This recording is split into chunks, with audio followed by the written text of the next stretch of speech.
Ange Postecoglu's Tottenham Hotspur have just lost their 15th game in the league this season. They're level on points with 16th place West Ham, and they've won 3 from their last 10 and are out of every competition besides the Europa League. Ange Postecoglu's job title really sits all on this competition and delivering that trophy. So in today's video, I'll be taking a closer look at Ange Ball, the tactics, the player roles, how it looks and why it's losing them so many games. Let's go. So Spurs at the moment, as we know, are struggling a lot. The fan base, the standards, the confidence, everything is at a huge low. The form table counting back the last 10 games sees Spurs sit in 16th place. 3 wins, 1 draw and 6 losses. Only Wolves, Leicester, Southampton and Ipswich are worse off. So why Ange's side so poor? Well, of course injuries play quite a huge role. We've seen Arsenal suffer a lot this season without the likes of Bukayo Saka, Kai Havertz and Gabriel Jesus. And Liverpool too, as of quite recently, without the impact of Trent Alexander-Arnold. But Spurs this season have had it quite bad, but that doesn't excuse the fact that they are where they are. The side on paper look like quite a fun, exciting side. You've got strong centre-backs, fast, tricky wingers, a great centre-forward and some top-tier young players. But out on the pitch, that is not the case. So Ange's setup on paper is that 4-3-3, but on the ball it aims to be very fluid. Free-flowing, with rotations and lots of numbers forward, creating lots of chances. When going forward, the shape differs a fair bit, but the most sophisticated roles probably sit amongst the fullbacks. On the ball, it's a bit of a 2-1-2-5. That may seem puzzling and a lot of numbers, but the 2-1-2 is what I'm touching on most today. The fullbacks come inside with a defensive midfielder but sit a little further forwards, creating that too.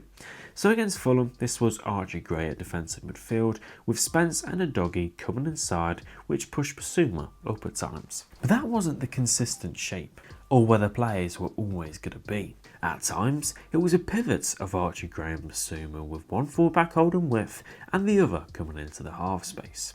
Or one of the fullbacks join the midfield to make the 3. As I've said, the shape isn't consistent. Players drop in and out of spaces whilst others move into them. So this can involve James Maddison coming into defensive midfield or even left back, while a doggy fills his space, and many more examples. The problem that arises with this is that Spurs don't keep the ball or create passing combinations that well. So this means an attacking player like Odegaard or James Maddison will find themselves in a very unusual position for themselves trying to defend, where Tottenham struggle a lot.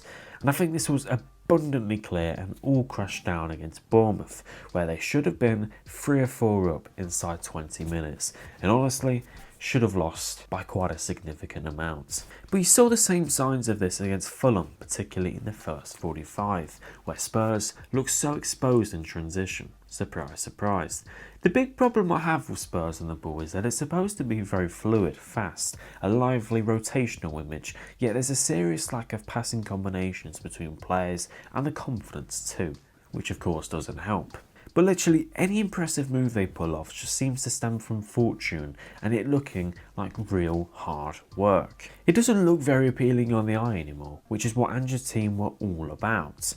The team in the build-up phase is too insistent on playing one way, playing it short, finding players through movement, and that's about it. Which frustrates me when I watch them because I think the squad can be suited to much more flexibility in their approach, as it's definitely got the tools to be a little bit more direct. They play it out short too often, which leads to them creating their own problems, and ultimately displaying their own weaknesses in their shape, which I'll get into. The story of Spurs on the ball is very repetitive to me. They pass the ball around the centre-backs and defensive midfield with a lot of players forward. They might knock it to a wide player before it then goes backwards, but after a few minutes they'll start to get frustrated and they'll try and find those inside attackers, and that's where they'll lose the ball, simply because I think the players aren't all that close to each other. And it's strange because in the middle third of the pitch, the centre-backs access the forward line with passes very well, probably the best out of anyone on the pitch. Yet fast forward a few seconds and they don't capitalise on a move and play hits a pause. Players are taking too long on the ball because there's nobody around creatively to find, and they'll also lose the ball to general moments too, like a winger trying to take someone on 1v1 or make a risky pass, which seems very normal, nothing too rare. That happens a lot on a football pitch. But the second they lose it from these moments, they are exposed with just a few players back, normally 3.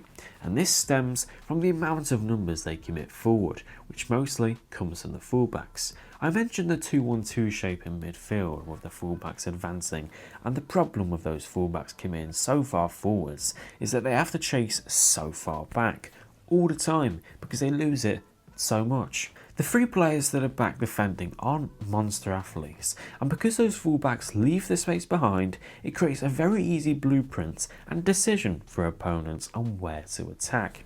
If you're a striker with the ball in transition versus Spurs, coming up against centre-backs and a defensive midfielder, you are obviously going to move into the free space which is out wide. The free space Spurs leave behind every time makes the mind up for the attacker and for the wingers to simply push right into. With Spurs being the weaker team quite frequently in duels, winning second balls and just keeping the ball, it's easy for the team to see where they can be exposed. Porro, Spence, Vertonghen are all fast and athletic players, but chasing backwards every attack, really busting the gut, takes a lot out of them mentally and physically, and I don't know how this hasn't changed. Now you may personally react to this and think, well, a lot of teams over the last few years have been successful bombing their fullbacks forward.